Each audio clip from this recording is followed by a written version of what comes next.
Salut chers élèves, alors dans cette vidéo-là, on va travailler sur les abscisses curvilignes principales. Cette partie-là concernant la trigonométrie, on va travailler sur le cercle trigonométrique. Passons à l'exercice. Donc on a des points A et B, C et D. On est demandé premièrement de chercher l'abscisse curviligne principale de chaque point, puis les placer sur le cercle trigonométrique. Alors commençons par le premier point, le point A d'abscisse curviligne 17 pi par 4. Alors premièrement, il faut vérifier est-ce que cette abscisse-là est principale ou non.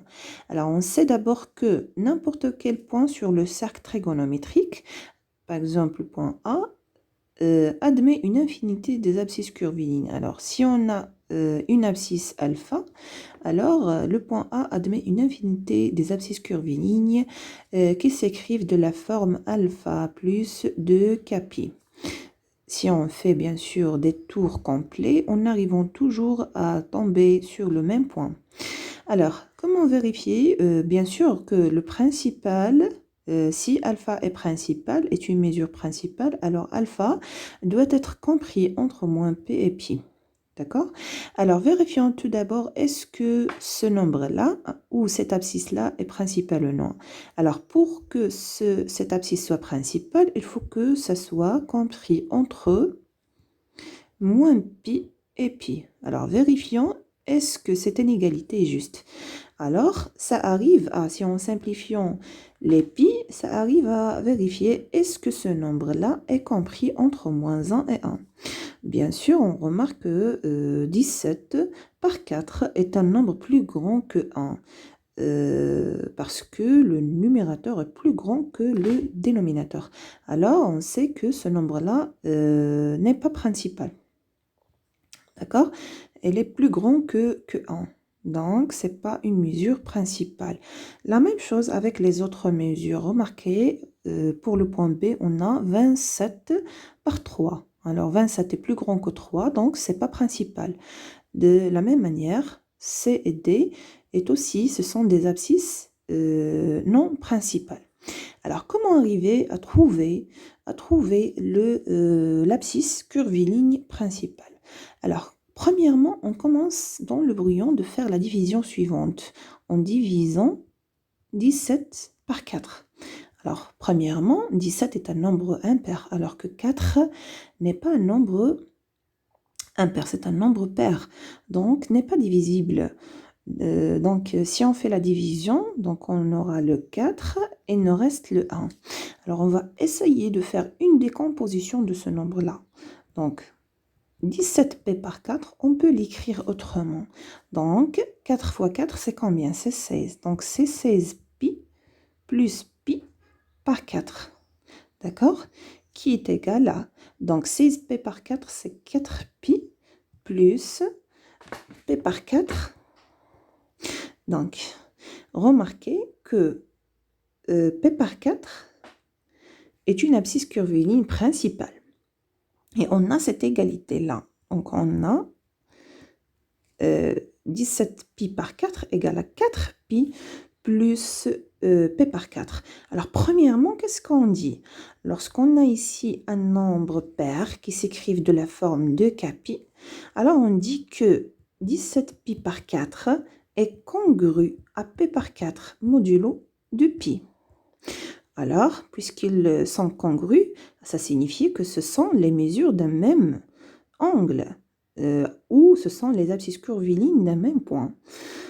Donc, puisque ça est déjà compris dans l'intervalle moins pi, pi, ça signifie que p par 4 est l'abscisse curviligne principale du point A. D'accord? Donc, on dit que on a 17pi par 4 est congru à p par 4 modulo de pi. Donc, l'abscisse curviligne de point A principale, ça sera p par 4. D'accord? Bien sûr, ici, on a p par 4 est compris entre moins pi et pi. D'accord? En terminant, en passant maintenant au point B. Alors, on a déjà vérifié que 27 pi par 3 n'est pas une abscisse curviligne principale. Alors, qu'est-ce qu'on fera?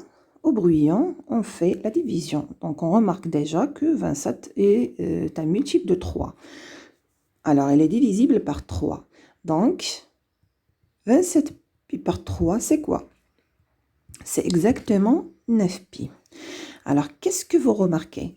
9p est un nombre impair. Donc, dans le cercle trigonométrique, on a des points remarquables, comme par exemple le point I et le point E'.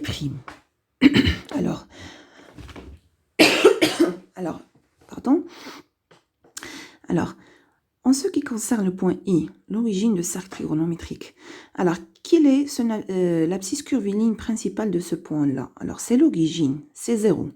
Alors, lorsqu'on fait un tour complet autour de ce point-là, on arrive à trouver une autre abscisse curviligne qui est combien? Donc, 0, déjà on était au 0. Lorsqu'on ajoutons 2pi, ça sera 0 plus 2pi, ça veut dire 2pi. Si on fera un autre tour, on arrive à trouver 4pi. Troisième tour, 6pi, et ainsi de suite. Donc, en remarquant que ces abscisses curvilignes-là, ce sont des nombres pairs qui s'écrivent de la forme de kpi. Donc, n'importe quelle mesure paire et sa mesure principale, c'est 0. D'accord? Si on fait un tour dans le sens positif, que ce soit dans le sens positif ou dans le sens négatif. Si en faisant un tour dans le sens négatif, on aura moins de pi, moins 4pi, moins 6pi, et ainsi de suite. Donc, tous ces nombres-là, ce sont des nombres de la forme de kpi, donc d'abscisse curviligne 0. En arrivant maintenant au point I'. Alors, l'abscisse curviligne principale de ce point-là, donc, c'est la mesure de l'angle compris entre I et E', c'est-à-dire la longueur de cet arc-là. Donc, c'est combien cette longueur-là? C'est exactement pi.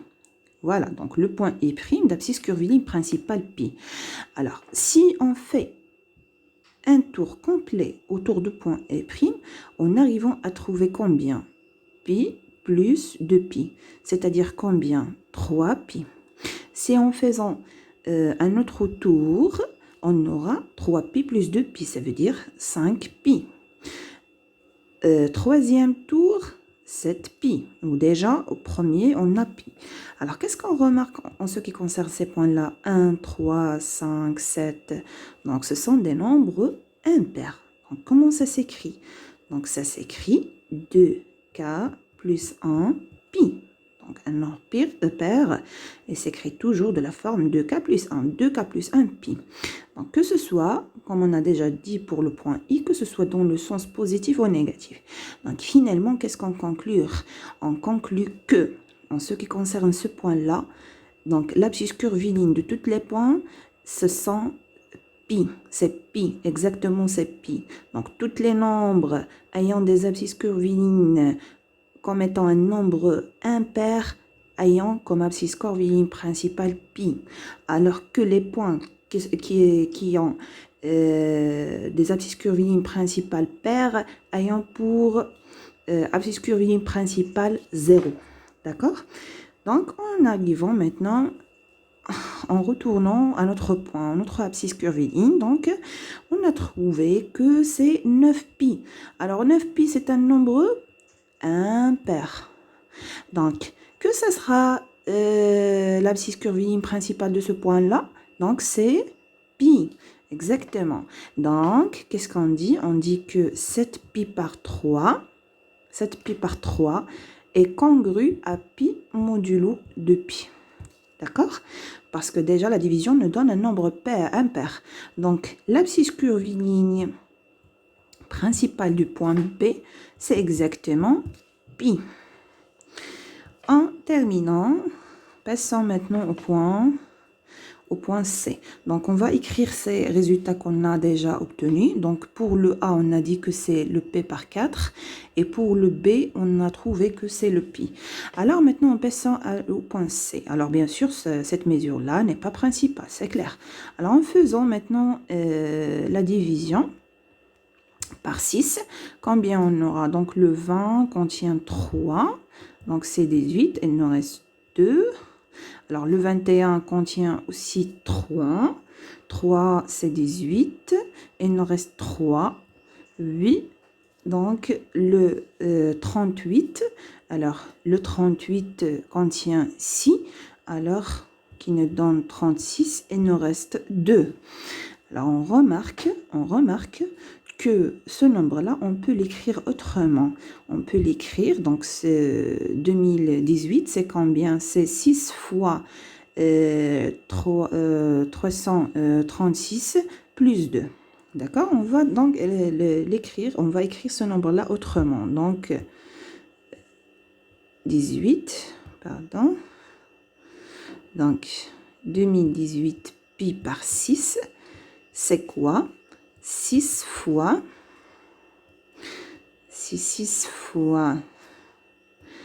336 plus 2 divisé par 6, le tout multiplié par pi.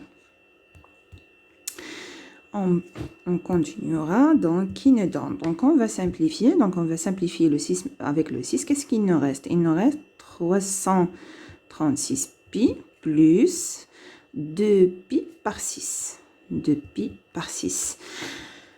Oui, donc c'est combien? C'est 336 pi plus, on va simplifier, qui nous donne pi par 3. Alors, remarquez déjà que ce nombre-là, ça s'écrit de la forme de pi. Et ce nombre-là appartient à l'intervalle moins pi pi. Alors, c'est principal.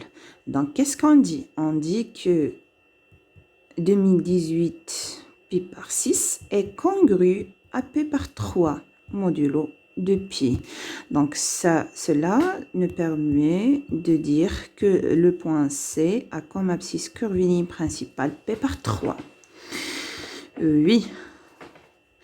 On va retenir ces résultats-là afin d'arriver finalement à placer ces points sur le cercle trigonométrique. Donc, le point C, c'est exactement, il est congru à p par 3. Finalement, le point D. Alors, la mesure principale la mesure du point D, c'est 202 pi. Alors, qu'est-ce qu'on remarque en ce qui concerne ce nombre-là? Est un nombre pair.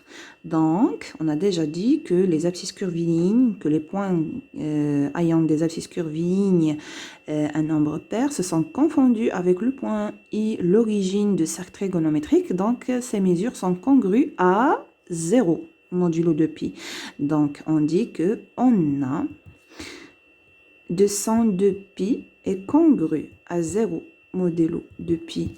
Donc, cela signifie que le point D a comme abscisse curviligne principale 0. Voilà. On a terminé avec cette étape-là. Maintenant, on va arriver à placer ces points sur le cercle trigonométrique. Voilà. Voilà. Alors, pour le point D, c'est 0. Alors, 0, voilà le 0, c'est l'origine. Alors, pour le point B, on a le pi. Alors, voilà le pi. Voilà le pi, le point B avec le pi.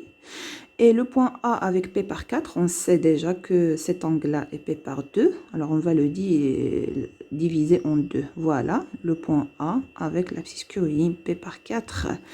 Et on sait que P par 3, c'est combien? P par 3, c'est exactement 60 degrés. Donc, 60 degrés, donc P par 3. Voilà, exactement. Pi par 3. Donc, c'est exactement le milieu. Si vous projetez, vous trouvez, c'est le milieu. Voilà. Voilà le point C. Alors, j'espère que vous avez bien compris et à la prochaine.